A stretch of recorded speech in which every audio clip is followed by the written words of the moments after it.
बिस्मिल्लाहिर्रहमानिर्रहीम, अस्सलाम वालेकुम। मेरा नाम फरहान इकराम है। Welcome to Alhamd dynamic world.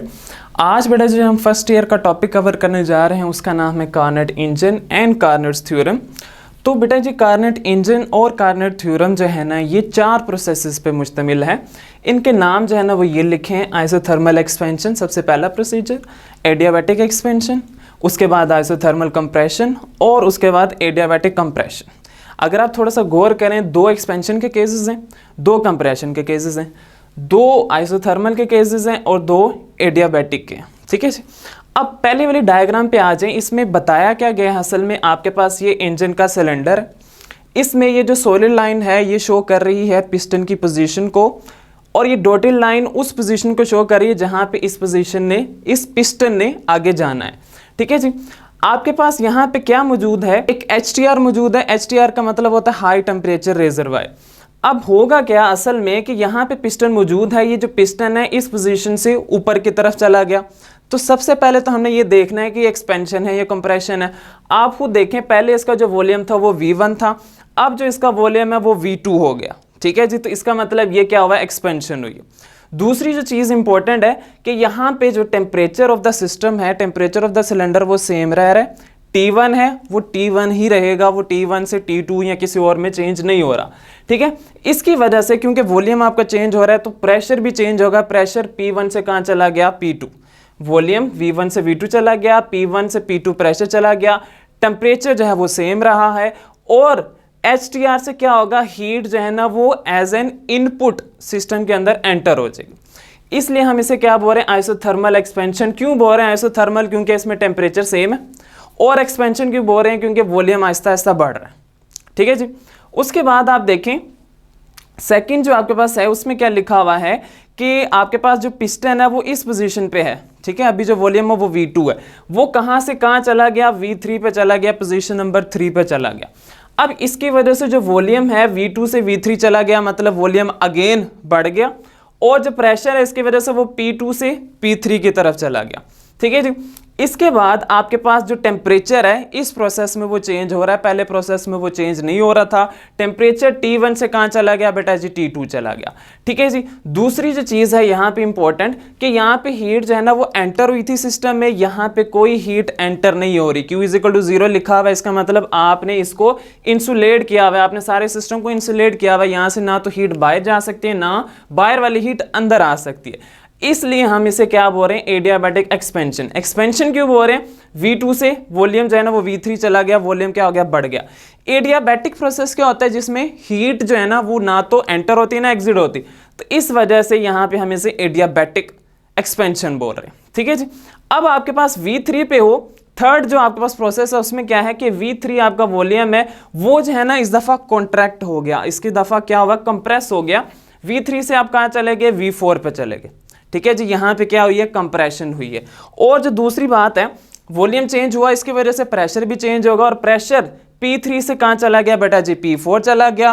और जो टेम्परेचर है जैसे कि पहले प्रोसेस में था T1 से वो T1 में ही रहा था, यहाँ पे T2 से वो T2 में ही रहेगा।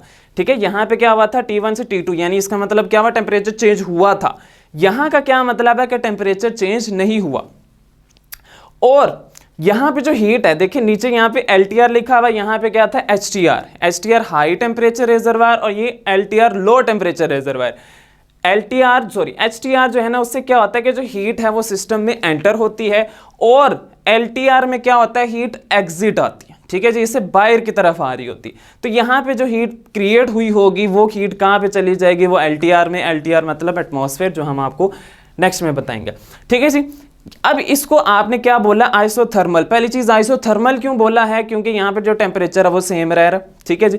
कंप्रेशन क्यों बोला है, क्योंकि जो वॉल्यूम है वो पहले ज्यादा था, अब क्या हो गया, कम हो गया। V3 से आप कहाँ चले गए, V4 चले गए, वॉल्यूम क्या हो गया, कम हो गया। और इसकी वजह से आप इसे क्या बोल रहे, कंप्रेशन। आइसोथर्मल कंप्रेशन हो गया। ठीक है जी। अब जो लास्ट प्रोसेस है उसमें क्या है कि आपका जो वॉल्यूम था वो V4 था, लेकिन अब मजीद आपने उसको क्या कर दिया, कंप्रेस कर दिया, और वो जो वॉल्यूम है वो कितना हो गया, V1। इसका मतलब क्या हुआ कि आप दोबारा इस पोजीशन पे आ गए हो। ठीक है जी। इसका मतलब क्या हुआ, V4 से आप V1 चले गए, मतलब ये वाली जो पिस्टन की पोजीशन है उसने दोबारा अटेन कर ली। अब इससे आगे क्या होगा, दोबारा से ये जो पिस्टन है इस पोजीशन में आएगा, फिर इस पोजीशन में आएगा, फिर इस पोजीशन में, फिर यानी ये करता क्या रहा है, यहाँ पे हो क्या रहा है, बेसिकली ये साइकिल बनता जा रहा है, ठीक है, और ये साइकिल ये चलता रहेगा। अब यहाँ पे हमने, क्योंकि आपके पास जो वॉल्यूम है वो चेंज हुआ, जब वॉल्यूम चेंज हुआ उसकी वजह से प्रेशर चेंज होगा। प्रेशर जो है वो P4 से कहाँ चला गया, P1 में। अब P4 से P5 नहीं जाएगा, बिकॉज ये आपके पास साइकिल है, साइकिल ने अब रिपीट होना शुरू होना है। जो टेम्परेचर है वो यहाँ पे देखिए क्या था, T2 था, ये T2 से दोबारा कहाँ चला जाएगा, T1 यानी इनिशियल पे, क्योंकि अब सारा साइकिल क्या हो रहा है, रिपीट होना शुरू हो गया। और यहाँ पे आपने अगेन सेकंड प्रोसेस वाला काम किया कि इंसुलेटर लगाया हुआ है। इंसुलेटर का काम क्या होता है, ना हीट को बाहर जाने देना, ना बाहर वाली हीट को अंदर आने देना। तो इस तरह ये आपके पास 4 प्रोसेसेस हैं जिनके जरिए आपके पास एक पूरा साइकिल बनता है। अब इसके बाद जो साइकिल आना था वो बेसिकली ये, ठीक है, उसके बाद ये, उसके बाद ये, उसके बाद ये, और इसके बाद दोबारा से ये वाला, ठीक। इसका मतलब क्या होगा कि ये साइकिल बनता गया, साइकिल चलता गया, ठीक है जी। यहाँ पे हीट भी आपके पास 0 है, और मैंने आपको ये पहले वहां पे क्लियर कर दिया। एडियाबैटिक कंप्रेशन हम क्यों बोल रहे हैं, क्योंकि कंप्रेशन हो रही है, यहाँ पे वॉल्यूम कम हो रहा है। एडियाबैटिक क्यों बोल रहे हैं, हीट यहाँ पे क्या है 0, मतलब कि हीट जो ट्रांसफर हो रही है वो 0 है, ना बाहर से आ रही है ना अंदर से जा रही है, तो इसका मतलब ये क्या हो गया, एडियाबैटिक कंप्रेशन, ठीक है जी। इसमें इस प्रोसेस को करने के लिए हमारे पास कुछ अजम्पशंस थी, जो वॉल्स थी वो आपके, जो वॉल्स, ये वाली वॉल्स की बात हो रही है, ये क्या है, नॉन कंडक्टिंग, ठीक है जी, ये कंडक्टिंग नहीं है, यहाँ से हीट बाहर या अंदर एंटर नहीं हो सकती। जो बॉटम है, ये वाला जो बॉटम हिस्सा है, ये वाला वो क्या है, कंडक्टिंग है, यहाँ से हीट बाहर या अंदर आ सकती है। जो पिस्टन है वो हमने कंसीडर किया हुआ फ्रिक्शनलेस है, असल में ऐसा नहीं होता। जो पिस्टन है वो वॉल्स के साथ टकराता है, मतलब वो रगड़ खाता है, उसके वजह से फ्रिक्शन पैदा होती है, लेकिन यहाँ पे उसको फ्रिक्शनलेस कंसीडर किया गया। और इसके अंदर जो गैस, जो फ्यूल हमने यूज़ किया वो आइडियल गैस के तौर पर हमने उसको कंसिडर किया, ठीक है जी। अब इस ग्राफ की तरफ आ जाएं तो इस ग्राफ में क्या है कि अगर आप इस डायग्राम को दोबारा से देखें, आप अभी इस पॉइंट से स्टार्ट हो रहे हो, ए पॉइंट से, ठीक है, इसे ए बोलने 1 बोलने आपकी मर्जी है। इस पॉइंट पे जो प्रेशर है वो P1 है, ठीक है जी, और जो वॉल्यूम है वो V1 है। अब इस प्रोसेस के एंड में क्या हुआ कि प्रेशर P1 से आप कहाँ गए हो, P2। इसका मतलब आप जा रहे हो यहाँ से P1 से कहाँ चले गए, इस पॉइंट पे चले गए जहाँ पे आपके पास जो प्रेशर है वो कितना है, P2 है, ठीक है जी। और इस पॉइंट पे जो वॉल्यूम है वो क्या है, V2, जो कि यहाँ पे लिखा गया, ठीक है जी। ये आपके पास यहाँ पे एक और काम लिखा हुआ है, जो हीट है वो एंटर हो रही है, ये Q1 जो हीट है वो इस सिस्टम में एंटर हो रही है। इसका मतलब यहाँ पे एरो लगाया गया कि ए बी प्रोसेस में हीट एंटर हो रही है, ठीक है जी। ये आपके पास जो कर्व बन रही है इसको हम क्या बोलते हैं, आइसोथर्म बोलते हैं, क्योंकि आइसोथर्मल प्रोसेस का आपने पढ़ा है, उसमें जो ग्राफ बनता है, उसमें जो कर्व बनती है उसको हम आइसोथर्म बोलते हैं। इसके बाद जो नेक्स्ट प्रोसेस आता है वो एडियाबैटिक है। आप इस पॉइंट पे हो जहाँ पे आपका जो प्रेशर है वो P2 है, जो वॉल्यूम है वो V2 है, वहाँ से आप कहाँ चले गए हो, C पॉइंट पे, यानी इस पॉइंट पे चले गए जहाँ पे आपके पास प्रेशर क्या होना चाहिए, P3, और वॉल्यूम क्या होना चाहिए, V3, जो कि यहाँ पे आ रहा है। प्रेशर P2 से P3 चला गया, वॉल्यूम जो है ना V2 से कहाँ चला गया, V3 पे चला गया, ठीक है जी। अब एक और चीज़ है कि आप इसे कंप्रेशन, सॉरी, आप इसे एक्सपेंशन क्यों बोल रहे हैं, क्योंकि देखें आप इस पॉइंट पे वॉल्यूम V1 है, आप इस पॉइंट पे वॉल्यूम V2 है।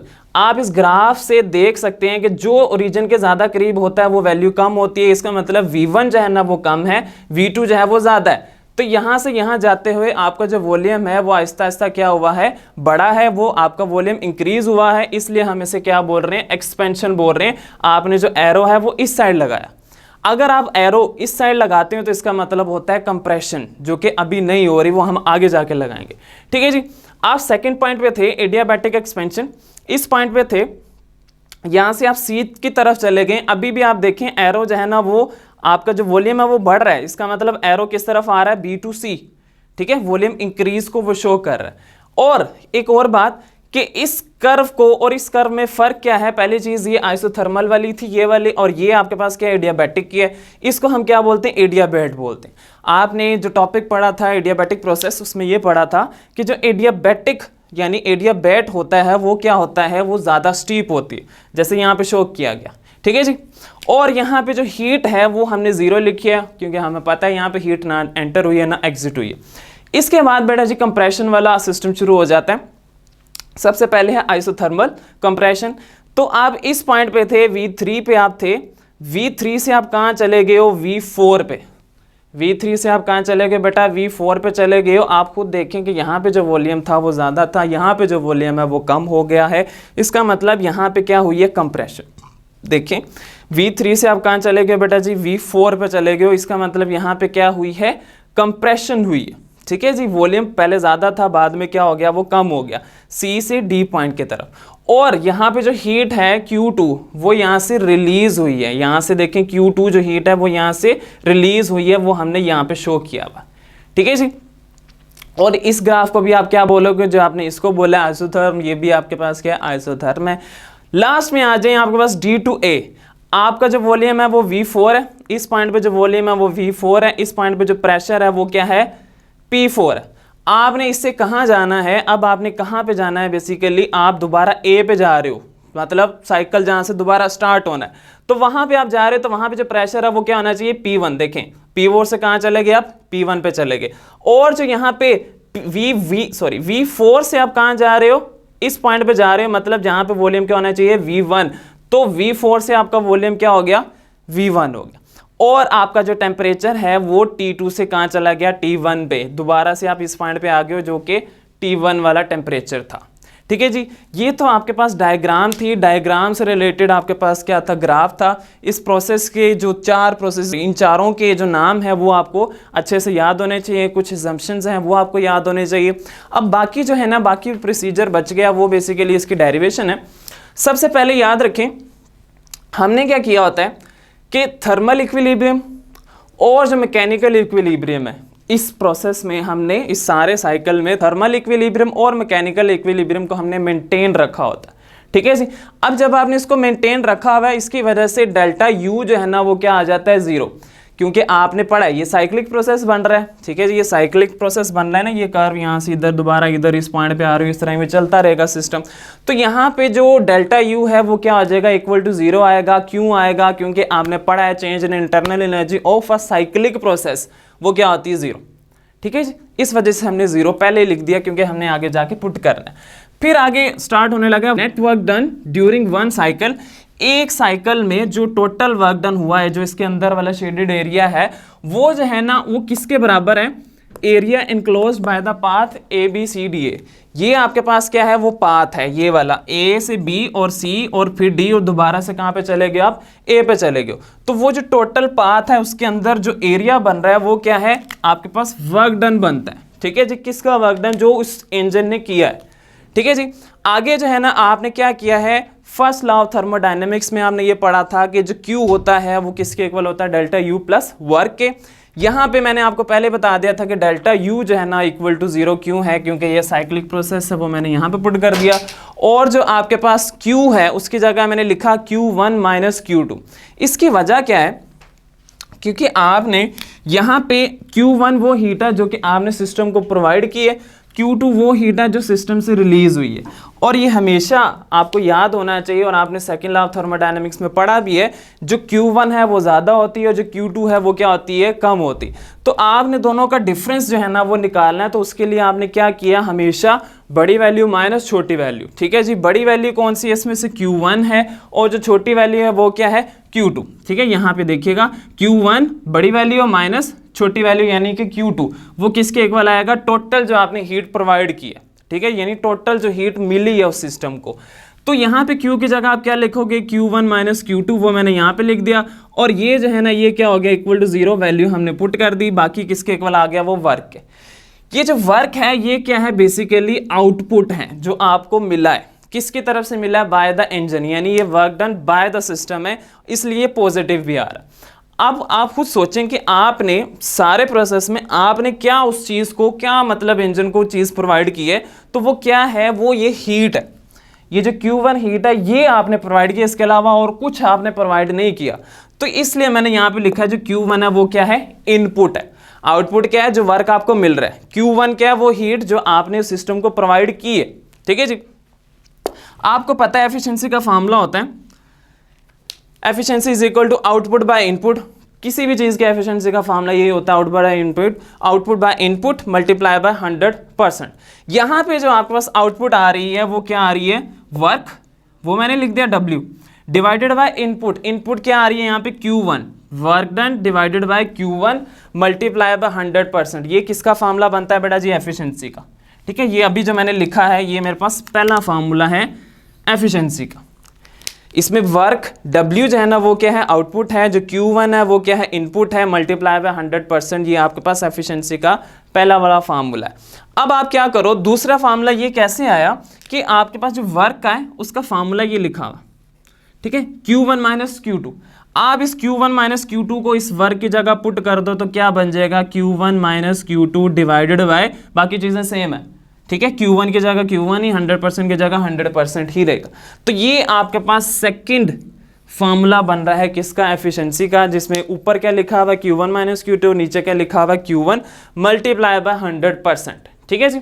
अब थर्ड फार्मूला जनरेट करने के लिए आपने क्या किया? सीधा सीधा इसका एंटी एलसीएम लिया। ठीक है जी, आपने उसका इनवर्स ऑफ द एलसीएम लिया। वो कैसे है कि आपने ये जो Q1 है, ये वाला नीचे वाला Q1, आपने उसको Q1 के नीचे अलग और Q2 के नीचे अलग अलग लिख दिया। ठीक है जी, जब आप दोनों को लिखोगे यहाँ पे देखें, ये Q1 इस Q1 से कैंसिल हो जाएगा, लेकिन यहाँ पे जो आपके पास Q1 है, यहाँ पे Q1 से कैंसिल, लेकिन Q2 जो है ना वो Q1 से कैंसिल नहीं हो सकता, इसलिए हमने उसको क्या कर दिया? सेम टू सेम लिख दिया। यहाँ पे 1 आ जाएगा, 1 minus Q2 by Q1 multiply by 100%, same to same. ये आपके पास जो है ना third formula of the efficiency बन गया। अब आपने, मैं असल में बताना चाह रहा हूँ ये रेशियो की जगह क्या लिखना, उसके लिए हमने थोड़ा सा काम किया हुआ है। आपने ये फार्मूला पढ़ा हुआ है मोलर स्पेसिफिक हीट कैपेसिटी वाला, Q1 general formula Q is equal to NC delta T होता है ना, तो मैंने आपकी वजह के लिए आपके लिए क्या लिख दिया है? Q1 is equal to NC, तो डेल्टा T नहीं लिखा है यहाँ पे, मैंने क्या लिख दिया? T1। ठीक है जी, क्योंकि दो टेम्परेचर नहीं है, एक ही है। और यहाँ पे Q2 की जगह क्या लिख दिया? NC T2। ठीक है जी, आपने इस इक्वेशन को, जो सेकंड इक्वेशन है उसको आपने ऊपर लिखना है, जो फर्स्ट इक्वेशन है उसको आपने नीचे लिखना है। तो आपके पास लेफ्ट साइड पे देखें Q2 ऊपर आ रहा है, Q1 नीचे आ रहा है। राइट साइड पे क्या आ रहा है? NC_T2 ऊपर आ रहा है, NC_T1 नीचे आ रहा है। N से कैंसल, C से कैंसल, बाकी क्या रह जाएगा आपके पास? Q2 by Q1 is equal to T2 divided by T1। इसका मतलब क्या होता है कि जो हीट है वो डायरेक्टली प्रोपोर्शनल टू किसके? टेम्परेचर के। तो आप Q2 बाय Q1 की जगह डायरेक्ट टेम्परेचर भी लिख सकते हो, जैसे मैंने यहाँ पे लिखा 1 माइनस T2 बाय T1। ठीक है जी, ये जो है ना Q2 बाय Q1, उसकी जगह मैंने क्या लिख दिया? 1 minus T2 divided by T1 multiply by 100%। तो ये आपके पास एक और फार्मूला बन गया, ये फोर्थ फार्मूला है। और जो फिफ्थ फार्मूला है वो आप सीधा सीधा आप इसका क्या करें? एलसीएम ले लें, नीचे T1 आ जाएगा, यहाँ पे T1 माइनस T2, बाकी जो है ना वो सेम टू सेम आपके पास आंसर बन जाएगा। ठीक है जी। अब नीचे आए तो हम आपको एफिशिएंसी जिन चीज़ों पर डिपेंड करते हैं, जिन फैक्टर्स पर डिपेंड करती है वो बताने लगा हूँ। सबसे पहले देखें, हम जो फार्मूले में आ रहा है उसी के अकॉर्डिंग बता रहा हूँ।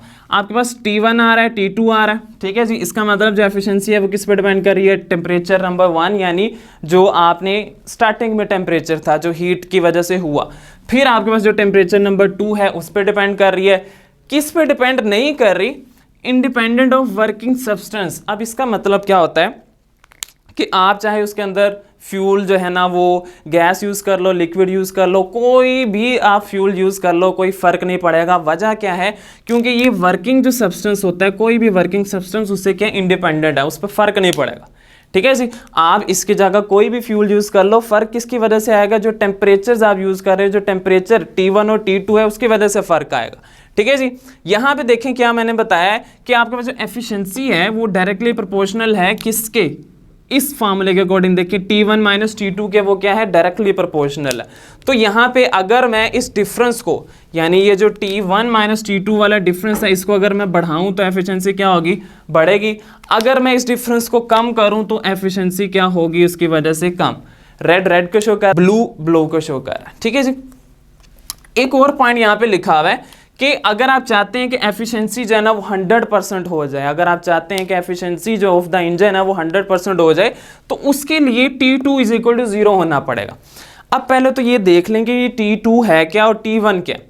T1, अब मैं यहाँ पे आपको अगर डायरेक्ट बताऊँ, अगर ये आपके पास इंजन है तो इंजन के अंदर वाला जो टेम्परेचर है वो T1 होता है।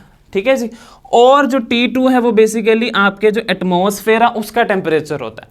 तो आप खुद सोचें, क्या आप इस T2 यानी जो एटमॉस्फेयर का टेम्परेचर है उसको कंट्रोल कर सकते हैं? बिल्कुल नहीं। कौन कंट्रोल कर सकते हैं? अल्लाह ताला। ठीक है जी, हमारे हाथ में ऐसा कोई इंस्ट्रूमेंट या कोई ऐसा प्रोसेस नहीं है जिससे हम जो है ना एटमॉस्फेयर का टेम्परेचर कंट्रोल कर सके, हम नहीं कर सकते। ठीक है जी, तो ऐसा होना बिल्कुल इम्पॉसिबल है, और अगर ऐसा होता भी है तो इसका मतलब यहाँ पे सारे बर्फ वगैरह जम जाएगी, तो ऐसा पॉसिबल ही नहीं।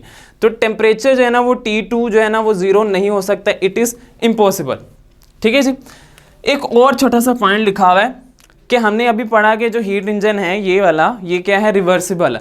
लेकिन हीट इंजन, कोई भी हीट इंजन जो है ना वो परफेक्टली रिवर्सिबल नहीं हो सकता। वो कह लें कि उसमें थोड़े से लॉसेस होते हैं बिकॉज ऑफ फ्रिक्शन। जो हमने एजम्पशंस किए हैं ना ये असल में पूरी नहीं हो रही होती। ठीक है जी, तो इसकी वजह से कोई भी हीट इंजन परफेक्टली रिवर्सिबल होता ही नहीं है। ठीक है जी, अब हम जो कार्नट साइकिल, कार्नट थ्योरम पढ़ा है उसके 2 स्टेटमेंट्स हैं वो हम रीड करने लगे हैं। No heat engine can be more efficient than Carnot engine. पहले यहाँ से आपने स्टेटमेंट क्या ज़हन में रखनी है कि दुनिया में कोई भी इंजन है, कोई भी किस्म का भी किसी भी किस्म का प्रोसेस है, वो कार्नट इंजन से ज़्यादा एफिशिएंट नहीं हो सकता। अब एक और चीज़ भी क्लियर कर दूं कि जो कार्नट साइकिल है या कार्नट इंजन, उसकी वजह से जो एफिशिएंसी है वो 100% भी नहीं होती। ठीक है, बिल्कुल 100% नहीं होती। लेकिन दुनिया में जितने भी इंजन्स हैं उससे क्या होती है, इसकी जो वैल्यू है वो ज़्यादा ही होती है, लेकिन 100% नहीं होती, ज़्यादा होती। यानी कि इसने क्या किया है कि मैक्सिमम लिमिट जो है ना वो सेट कर दी कि यहाँ तक हो सकता है। 100 तो कभी भी नहीं हो सकता, 80, 90 कोई भी हमारे पास रफली अमाउंट भी नहीं है, कोई भी हम जो बता सकें आपको कि कोई भी इंजन जो है ना वो एफिशिएंट नहीं हो सकता। किससे ज़्यादा? Carnot engine. कार्नट इंजन सबसे ज़्यादा एफिशिएंट है। इसने एक मैक्सिमम लिमिट शो कर दी है जी, यहाँ तक आपका जो इंजन है वो एफिशिएंट हो सकता है, इसके बाद नहीं हो सकता। ठीक है जी, operating between same two temperatures, यानी आपने T1 और T2 उस टाइम सेम रखना है जब आप काफ़ी सारे इंजन यूज़ करो। ठीक है जी, थोड़ा सा मैं इसको एलेबोरेट कर देता हूँ कि आपने एक जगह पे फ्यूल यूज़ किया, ठीक है जी, एक जगह आपने डीजल यूज़ किया, और इस तरह कह लें कि आपने डिफरेंट इंजन यूज़ किए। टेम्परेचर जो है ना T1 और T2 हर एक का सेम रखा। 3 इंजन हैं, तीनों का क्या रखा? टेम्परेचर T1 और T2 सबका सेम रखा। लेकिन जब आप इनकी एफिशिएंसी निकालोगे तो वो किसकी सबसे ज़्यादा आएगी? कार्नट इंजन की आएगी, और किसी की नहीं आ सकती। ठीक है जी, ये पहली स्टेटमेंट थी। सेकेंड में आपके पास क्या लिखा हुआ है? All Carnot engine operating between same two temperatures have same efficiency.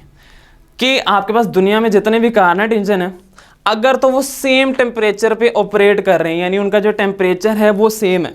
ठीक है जी, जैसे मेरे पास 2 इंजन हैं, एक का टेम्परेचर T1 जो है ना वो 100 है, ठीक है जी, और T2 जो है ना वो 50 है। ठीक है, एक और इंजन है जिसका अगेन टेम्परेचर T1 जो है ना वो 100 है और T2 जो है ना वो 50 है। मतलब क्या हुआ? दोनों ऑपरेट किस पे हो रहे हैं? सेम टेम्परेचर पे। तो उनकी जो एफिशिएंसी है वो भी क्या आएगी? सेम आएगी।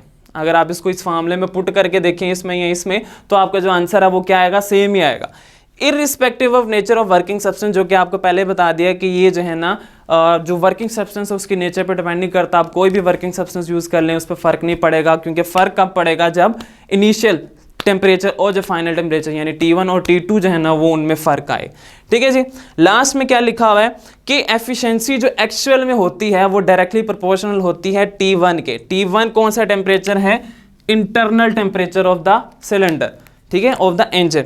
तो वो टेम्परेचर जो है ना वो बढ़े या कम हो उसकी वजह से एफिशिएंसी पे फ़र्क पड़ता है। लेकिन जो T2 है, आप ना तो उसको कम कर सकते हो ना तो आप उसको बढ़ा सकते हो। क्यों नहीं बढ़ा सकते, क्यों नहीं कम कर सकते? क्योंकि वो अल्लाह ताला की तरफ से बाय नेचर है। बाय नेचर आप इतने सारे एटमॉस्फेयर, इतने बड़े एटमॉस्फेयर का टेम्परेचर चेंज नहीं कर सकते। लेकिन जो इंजन है उसका तो हम टेम्परेचर जो है वो चेंज कर सकते हैं।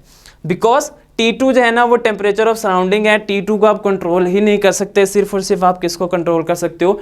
T1 को। T1 जितना ज़्यादा करोगे उतना ही क्या होगा? एफिशिएंसी है वो बढ़ेगी।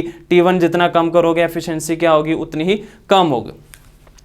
उम्मीद करता हूँ बेटा जी आपको मेरा लेक्चर जो है ना वो अच्छे से समझ आ गया होगा। आपको कोई भी क्वेश्चन होगा आप काइंडली मुझसे पूछ लीजिएगा। इंशाल्लाह नेक्स्ट टाइम आपसे मिलते हैं एक नए टॉपिक के साथ। तब तक के लिए अल्लाह हाफिज़।